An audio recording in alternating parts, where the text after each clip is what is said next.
freedom lifestyle, work your own hours, time for your family, earn an income with no limits to what you can earn.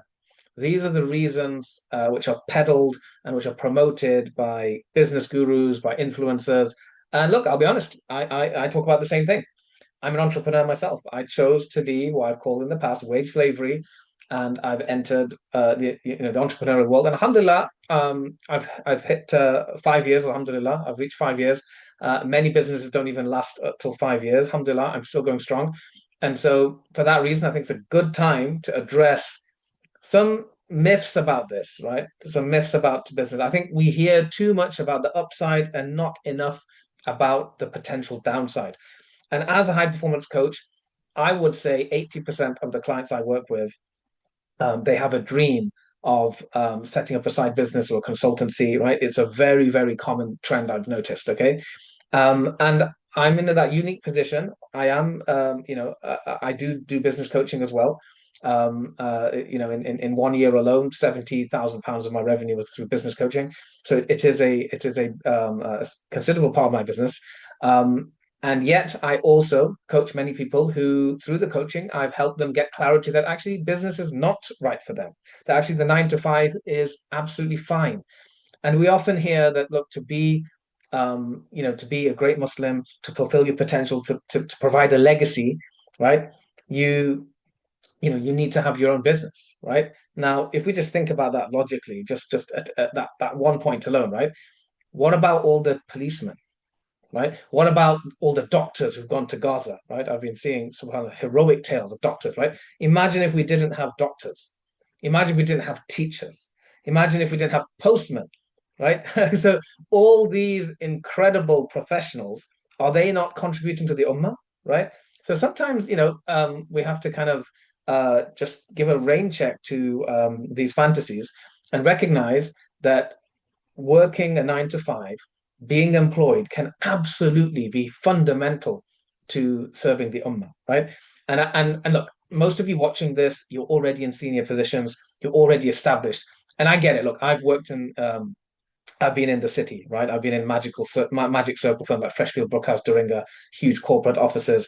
And I understand where sometimes you might feel that you're working in a place where you don't see the contribution. It's just contributed to kind of capitalist, inequality and the benefits not. And that's where the dream comes in. What I want to address in this video is to get real and really kind of help you to understand, is it actually worth do you have the skills and do you have the appetite to do what it takes to run a business? So there's three things I want you to kind of consider. The first one, okay, is um, is an appetite for risk and the real risk of failure. Okay, just statistically, 50% of businesses in the UK fail within the first 3 years. 50%, right?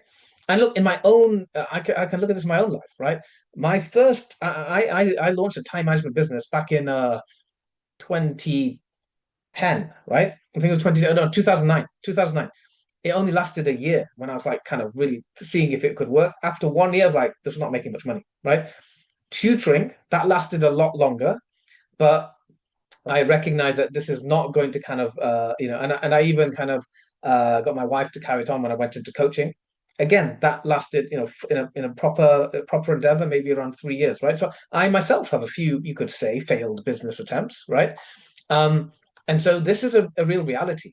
And one of the things you have to be good at, and one of the reasons I've seen many employees, and look, I'm involved in a lot of networks where I see very high level people who go to certification for coaching, for example. They're already 6, 7 figures, for example, as professionals, right? They're CEOs, the executives, the high flyers, and then they decide to kind of switch into business. And I've seen the sad reality of when they've gone from always ticking the boxes, being an employee and knowing what your job specification is, and doing what you're told and getting results for your company, right? Through this framework, being employed, right? Where you have a salary, going from that to the risk of you finding a market, you providing a service, and you having to find clients or customers, right? It's very, very different.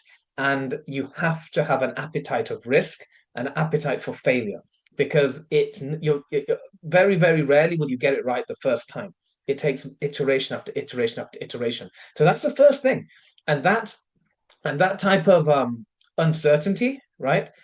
That willingness to kind of try something and be creative and it doesn't work, and then trying again and trying again. And I've even coached people who just in the first attempt, they're not seeing results and they're quitting within a year.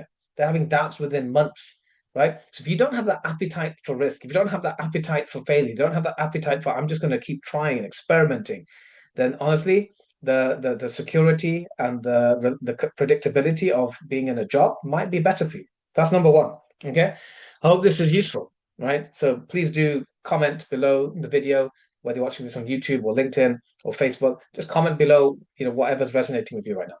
So the second thing, and this is really important, the myth of financial freedom, financial success, right? It's a bit like, when people say, like when your children say, "Oh, I want to be a footballer, I want to be an actor." They see like Ronaldo or they see Tom Cruise and they think, "I want to earn like they do," right?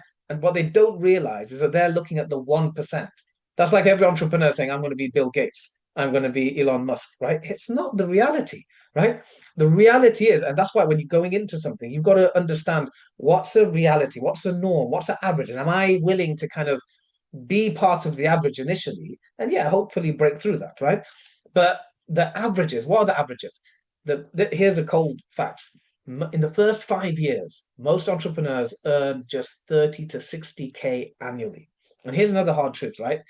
Many of those people who claim they're millionaires, right? I've been shocked myself. I've met them, and people who, you look at they've got these great companies, but what you don't see is that they often don't pay themselves initially, and then they pay themselves a very low salary in order to invest in the growth of the company. Very common, right? Especially in startups. And so, because of that, in the first 5 years, we're talking salaries as low as 20K up to 60K. When I was running a tutoring business my first year, my salary was 20K, right? It was, we made do, but that's the reality. So it's actually quite low. And it reminds me of the legal profession. When I was in the legal profession, I was studying, considering to be a barrister or a solicitor. It's quite low. The income's low in those first few years until you get qualified. So many people go into uni, and I used to tutor, year 11 students who, and many people think, oh, I'll be a lawyer, right? I want to be a doctor. But they don't realize that, sometimes they don't realize that there's a painful path and there's a lot of low income until you get there. I coach cardiologists, and even with cardiologists, it's not until you really become a consultant.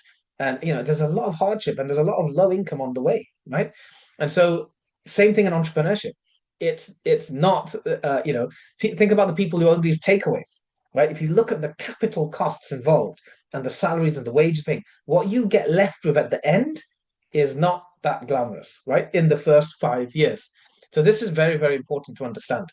And so having a real understanding of the financial risk of setting up a business, right? Yes, you can make good money, but on the averages, right? Again, if you're already on a 60, 70, 80K job right now, switching to entrepreneurship, there is don't expect to replicate that straight away. Yeah.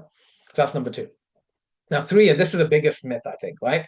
The myth of freedom. So many of the people who talk to me, and I talk to people every single week who share their dreams with me, share their goals, share what goals have been procrastinated. And a classic one is that they want to set up their own business, they want to go into property, they want to go into coaching, right? And when I ask them why, they want more time for their family, they want more time for ibadah, they want more time to go to the masjid, right? You're probably nodding your head thinking that's what you'd like. Now here's the reality, right? When you work 9 to 5, you've got structured hours, right? And yes, okay, I know you have to take work home sometimes, but again, the reality of when you're setting up your own business for the first few years, the average time in the UK is between 45 to 60 hours. Founders of like startups, crazy, from 60 to 100 hours. When we know the research says working over 60 hours, there's actually very little productivity in that, but yet they do it, right? They have no weekends for like 9 months is one of the average. 6 day weeks are completely normal, sometimes 7 day. Only 15 days holiday a year, right? That's not what I did or what I do. I'll come to that later, right? But the problem is that's a reality. And again, the irony is they go from being a slave to their employer to being a slave of the business, right? And that's a reality. And there's high stress, right? Stress levels are reported higher than when they were in their job, and less time for family, missing out on family events, right? These are some of the realities, and I see this with my clients, right? Um, so again, this myth of freedom lifestyle, it's not that common, not that common, and that freedom lifestyle can come and is possible, but it's not the norm, especially in the first few years. And so, all right, I'm sorry this is a sobering video. I'm sorry if this is, maybe putting bursting a few bubbles out there, but I wanted to kind of share the reality, right? Now, if this video was beneficial, I don't talk about business that much. I like talking about productivity, time, Dean, right? I do talk about business sometimes. If you resonate with this video and you want more content like this, if you want me to talk about the upsides, right? Yeah, just mention the comments below. If I get good feedback, I'll produce more content on this topic. Now, let me finish with a positive. Let me tell you about the upside, and why my experience was different, right? My experience, alhamdulillah, is in my very first year, I alhamdulillah hit six figures, right? So I beat all these averages, and I did it in 20 to 30 hours a week, right? So I did alhamdulillah have time freedom. I did alhamdulillah have financial success, and I didn't fail, right? Alhamdulillah. Right now, the difference is I was in the online knowledge economy, right? Which is about course creation and coaching. And the main difference there, and what eliminates a lot of the risk, which makes it a lot better, is business coaching. So I invested heavily in business coaching, and when you invest in business coaching, the ROI can be anywhere. Typically get a good business coach is like 5 to 10x your investment, right? So it really helps.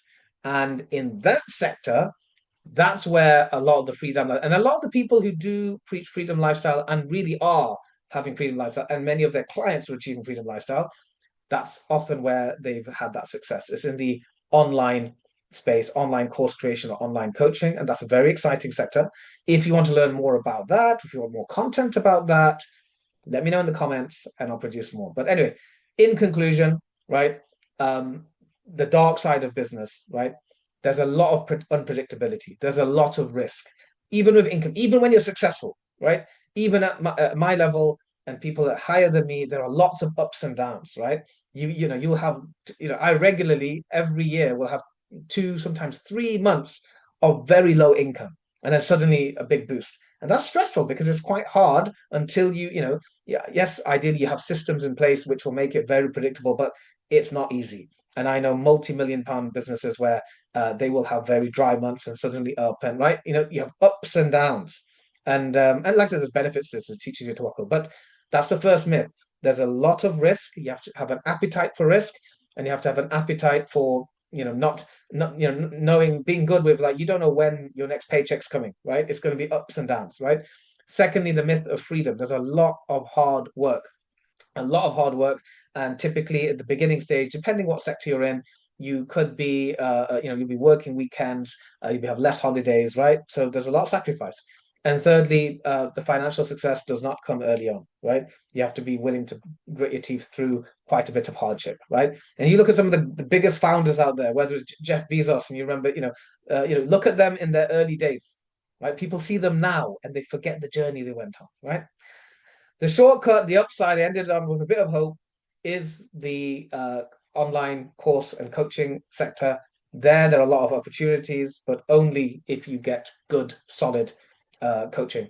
Then that's something which is possible, right? But I hope this video was informative. Give me your feedback in the comments, and I'll see you again soon. Eid al-Adha is coming up, the last days of Dhul Hijjah, Al-Arafah. Please make lots of dua. Whether you're an entrepreneur or an employee, make sure you take some time off, do extra ibadah, make dua for me, and dua for the ummah. Have a wonderful Eid, and I'll see you soon. Assalamu alaikum.